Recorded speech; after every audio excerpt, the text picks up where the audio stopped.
a counselor. Think about the keywords that are used in that industry. Action-oriented descriptors, and of course you should use bullets. Bullets should be used because it's easier to read, and a short statement will give you more information than I really need to get in 40 seconds than a paragraph will give me. Okay, resume notes. No need to present it in a fancy binder or anything like that. And if you do have 2 pages and both those pages are really relevant, because a lot of people just put everything they've ever done. That's not necessary.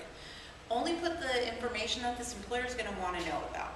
So you can usually get it on 1 page, but absolutely, if you have 2 pages of relevant information, it doesn't have to be put in a binder or anything like that, and make sure not to staple it. An unprofessional email. I've seen some crazy emails. Have you guys ever seen people's emails and it's like, why would you even pick that email? And then they put it on their resume. Oh, no way. Make sure to have a professional email. Use your school email. I've seen like crazy chick 45, you know, like weird things at Hotmail. So try and do something professional. If you don't want to use your school email because you're getting a lot of emails from other places too, create a Gmail account, create a Hotmail account that you know that is only going on your resume and only employers are going to be contacting you. So you can keep on top of that a little bit easier. Avoid I statements. It's always going to be in the third person. So you're going to be using short bulleted statements that start with an action-oriented verb.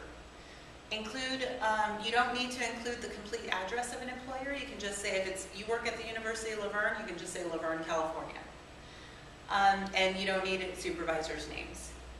It's not necessary to include in salary information, although there are positions now that ask for that. If you are asked to provide salary information to an employer, what I would say is, one, you should set up a whole separate document. It should look like your resume, meaning have the same header, but there's a different way of setting it up. And even then, a lot of times, I mean, in your cover letter, you can even say, I understand you're requesting salary information. I am paid the competitive price of somebody with my experience and education, and I would be happy to provide that information at an interview. If you feel brave enough to do that, do it. Because really, they don't need to know that at the very beginning. What they're using that for usually is to weed out somebody who they think might be too expensive for them. So that's one thing. But if you're like, oh, I don't want to do that, I'm just going to provide it, it should be on a totally separate page. Don't exaggerate. If you didn't do something, okay, let's say this. If you only shadowed at your internship, then, and you never counseled or you never did hands-on work, don't tell me you did. Because what happens is sometimes in an interview, what happens is they look at your resume and they start asking you questions off of your resume. So if you can't answer it or you can't answer it fully, they're going to know that either you exaggerated it or it maybe isn't true. Never lie on your resume, because maybe it'll get you in somewhere, but later they might find out. There's a lot of famous companies who have fired people because they lied on their resumes. And maybe it was like 10 or 15 years later, but it has happened. Don't highlight any problems. If you don't have one specific thing they're looking for, make sure in your cover letter and in your resume not to say, oh, I don't have this, but I do have this. Just tell me the things you do have. Don't include photographs, and actually this happens in some resumes. It depends on the industry, usually in the entertainment industry, so like being an artist or an actor or a dancer, they ask for photographs and like measurements. In a traditional resume, you won't have to do that.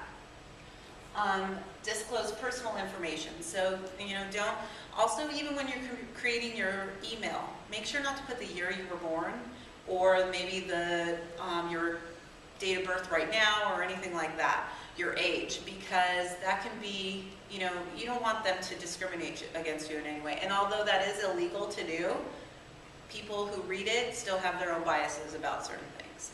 So don't give them any information like that. Avoid any slang and avoid using contractions. If you want to say don't. Say do not rather than, and instead. A lot of people put on the bottom of their resume, references available upon request. That's not needed. You don't need to do that. It just takes up another space that you've been using for something more important. An employer pretty much knows if they're going to ask for references, you're going to be able to provide them, so you don't have to tell them anything like that. Okay, absolutely. How many people who have turned in their resume and cover letter in person? Okay, great. Okay. Now, when you do that, usually a good idea to do is put on high quality resume paper. And you can get it anywhere. You can get it at Staples, you can get it at Office Max, at Target. But, I mean, I understand that stuff is expensive and you have to buy a whole ream of it. So if you're only sending out a few resumes, come to our office. We can provide some free resume paper, and we have 3 kinds that you can choose from. So if you can't afford it or you don't want to buy a big ream, come to us and see us. But absolutely, if you're turning it in, it should be presented on high quality paper. Also, what you're going to find mostly now is everything's going to be submitted over email, right? Or electronically in some way. So then you won't have to worry about that. Let's see, use standard size paper. Tailor your resume to the job. That job description is going to tell you everything you need to know to tailor your resume. So only find certain things that the employer really wants to know about.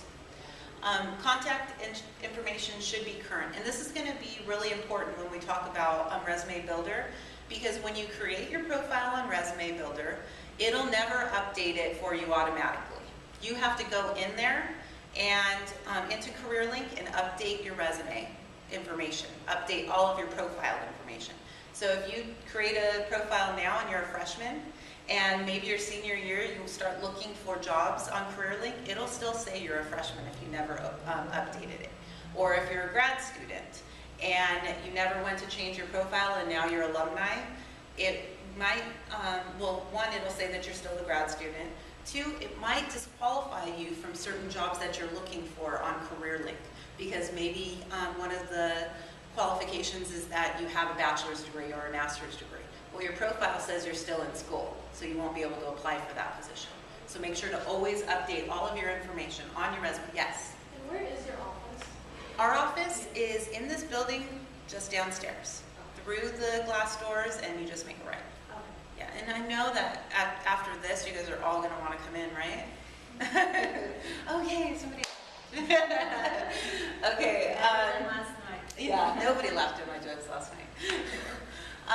Use a professional email. We already talked about that. Also, even think about the phone number you put on there. Think about being on a job hunt or job search as being on stage. The second you turn in all of your information, that's out there. You need to be professional from that second on. That includes your email, your phone. I actually have a funny story about that. I've been in career for a while, I wasn't thinking about it. I put my home phone, and I put my cell phone number. And I thought, I want to make sure they can contact me in any way. Well, I have a teenager and a 4-year-old and a husband at home. Well, the company called me because they wanted to interview me. And the teenager answered and said, okay, I'll take the message, I'll let her know. I get home, she's my stepdaughter, and she says, Jen, somebody called for you around an hour ago. And I'm like, oh, okay, who was it? Oh, I don't know. They said to call them back. Oh, okay, what's their number? Oh, I forgot to put it down. I don't know where I put it. So I missed out on that opportunity. I mean, thank goodness they called my cell phone, so I was able to get a hold of them. But even think about who's going to be answering the phone. If you have any non-English speakers in the home, will they be able to take a message for you? If not, just put one contact number that you know is a reliable number that they can leave a message for you. Only go back 10 years in your work history. You don't need to go any further than that. If you want to add your GPA to the resume, absolutely fine. Not necessary though. And really you should only have your GPA on your resume if it's 3.5 or above, because that shows some type of honors. Otherwise, don't worry about putting it on. Even if it is a 3.5, a 3.8, it's not really that necessary. Be consistent with your layout and your composition. Try to avoid using italics because sometimes it's kind of hard to read. Use the same font all the way through. So use bold and capital letters to make something stand out. make sure whatever you do with your resume, you do to the whole thing. So if you have your dates on the right margin, make sure all the dates are on the right margin. Even make sure that the formatting of your date is the same. So if you spelled out May 2011 on your education section, make sure it's spelled out all the way through your experience sections also. Be honest, never lie on your resume. Use bullet points because they're the easiest to read in 40 seconds. This is something that's kind of, it's questioned a little bit. There's two types of resumes. There's a chronological resume and there's a functional resume. Functional resume is used for someone who is maybe changing careers or who has been out of a career for a long time and doesn't really want to show dates. It's all about skills. So you're just finding themes throughout this new job and the skills that you can provide there. Those are all going to be in present tense because skills you never really lose. But on a traditional chronological resume, if the job that you're talking about, that you're creating the bullets for, you're currently there, use present tense. If it's a past job, use past tense. Let's see. Use present tense for current positions. Of course, limit your resume to 1 page. Like I said, if you have 2 pages, make sure the 2 pages are full, so the second page is full all the way, and it's all information that this new employer really wants to know about. So it's all relevant information. Proofread. Continuously update your resume because think about your resume as a living document. It's always changing. I mean, think about it. You might do a new experience this semester that you didn't do 2 years ago. So it's always changing, always growing. Okay, formatting your resume. Like I said, especially for new professionals and even some seasoned professionals, chronological format is usually the most often used and usually is going to be most effective. Make sure to be concise and specific. They're only going to read it for 30 to 40 seconds. So if you give me a paragraph, like I said, I'm not going to probably read everything you want me to know. Only include pertinent information. If you worked maybe you're applying for a sales position or a manager's position, and you were talking about a job that you had when you were 16, and it's working at like Starbucks or something. And maybe you can find transferable skills, but really in the last 2 years or 3 years, you have way more experience that's connected with the managerial position. Well, then in that case, it's not really necessary to put Starbucks on there. Because if you you already have stuff that's totally relevant, use that stuff. Don't use everything far, far back. No, I, we. Like I said, it's all going to be short statements in the third person. Use 11 to 12-inch font. 11 is the lowest. It's something that's still easy to read without anybody having to squint to read it. Margins are usually 1 inch around, but if you need some room and you want to get everything on 1 page, it's okay to go down to 0.5 or ½ an inch. Use the same font throughout the resume. Some people use a fancy font for their name and then use something totally different somewhere else. Be consistent. Use the same font everywhere. Now, if you want your name to stand out, absolutely. Just increase the size of the font by 2 sizes. So it's 2 sizes bigger than everything else. Let's see. Absolutely, you can use caps and bold, but just don't use it everywhere because it sometimes looks like you're screaming at the person that's reading it.